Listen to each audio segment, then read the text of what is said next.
तौहीद का नारा है, उम्मीद का परचम है। तौहीद का नारा है, उम्मीद का परचम है। अपनी मेरी धरती है, अपना मेरा मौसम है। इस खाक पे मैं कुर्बान, इस खाक पे मैं कुर्बान, इसका ही मैं दीवाना। इस देश के दुश्मन से मेरा तर्के मरासम है। तेगों के साए में हम पलकर जवां हुए हैं, तेगों के साए में हम पलकर जवां हुए हैं। खंजर हिलाल का है कौमी निशान हमारा। ग्रामी कदरे सामिईन, मेरी आज की गुफ्तगू का मौजू है, हम आज़ाद कैसे हुए।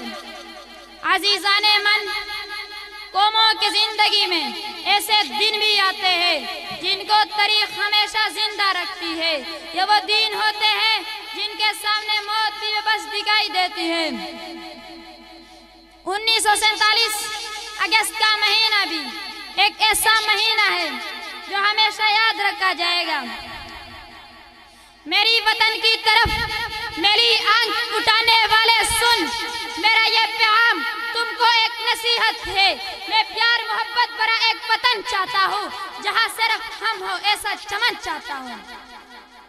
हिंदुस्तान में बसने वाले मुसलमानों ने मुतालबा किया था कि हिंदुस्तान के उन इलाकों में जो उनके साथ मिले हुए और जहां मुसलमानों की अक्सरियत है, इनको हिंदुस्तान से अलग करके एक खुद मुख्तार रियासत की शक्ल दी जाए।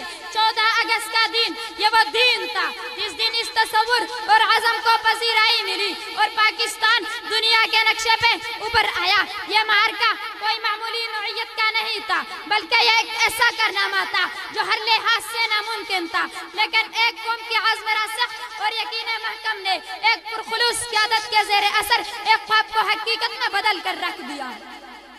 यही दिन था जिसने पाकिस्तानी तख़सीस को उजागर किया और इसी दिन के बदौलत अक़वाम आलम ने पाकिस्तान को आज़ादी सियत तस्लीम किया। मेरे दोस्तों, हमारे आज़ादी की तारीख बड़ी तवील, सबर आज़मा और अजीम जद्दोजहद से इबारत है। पाकिस्तान कायम करने के लिए मुसलमानान हिंद ने बड़ी अजीम और नाकाबिले फरमाश कुर्बानियाँ दी। आज़ादी हासिल करने के लिए वैसे इसार और कुर्बानी पेश करना ही पड़ता है, मगर हुसूल पाकिस्तान के लिए मुसलमानान हिंद ने जिस किस्म की कुर्बानियाँ दी उसकी मिसाल अक़वाम आलम की तारीख में बहुत कम मिलती है। हमारी आज़ादी का हर एक बाब खून से रंगीन है, क्योंकि आज़ादी खून मांगती है और सब्र और इस्तिकामत की जिंदा तस्वीर बनकर तमाम मज़ालिम को बखुशी कबूल करना पड़ता है। यही कैफियत 14 अगस्त 1947 देखने में आई थी। लुटे पुटे काफले खून में डेरो नत पतलाशे लिए इस नए मुल्क में दाखिल हो रहे थे। वो एक जज्बा सरशार थे जो तमाम दुखों और गमों को बर्दाश्त करने की तौनाई पैदा कर रही थी। इसमें प्यार और लगन था और महकमी गुलामी की जिल्लत से आज़ादी हासिल कर चुके थे।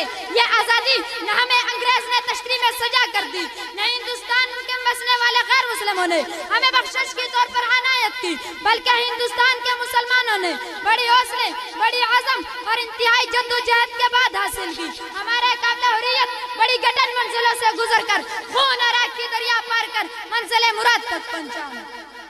हमने सूखी हुई शाखों पे लहू छिड़का था, हमने सूखी हुई शाखों पे लहू छिड़का था।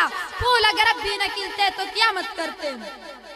सदरे ज़ीवकार काफ़िला हुर्रियत की सफर की दस्तान जब भी रकम की जाती है तो हर उज़, हर हर्फ और हर जुमले से खून टपकता है। आज़ादी की तारीख में हजारों नहीं बल्कि लाखों मुसलमानों का खून चुका दस्तान तहरीर है। आज़ादी की शम्मा पर लाखों मुसलमानों ने अपने जान का नजराना पेश किया, तब यह आज़ादी की मशाल मुसलसल रोशन रही और इसी रोशनी से आज़ादी के काफिले को रास्ता मिला। आज़ादी की कदर और कीमत वही जान सकता है जिन्हें गुलामी की घटा टोप अंधेरी अपनी जागती आंखों से देखे हो, जिन्हें जुल्म सितम के पहाड़ काटे हो, जिन्हें आज़ादी की जुस्तजू में आग और खून के दरिया समंदर गुबूर किया हो। वही जान सकता है, वही समझ सकता है, वही महसूस कर सकते हैं कि आज़ादी क्या चीज़ है और गुलामी की लानत क्या चीज़ है। ये आज़ादी हमें मिन्नत में नहीं मिली, बल्कि हजारों फूल से चेहरे जलस कर राख हुए हैं, हजारों फूल से चेहरे जलस कर राख हुए हैं। बड़ी बहार में इस तरह अपना बाग जला, मिला नहीं वतन पाक हमको तोहफे में, मिला नहीं वतन पाक राख हमको तोहफे में, बल्कि लागू दे बुझे तो ये चराग जलाऊं। अस्सलाम।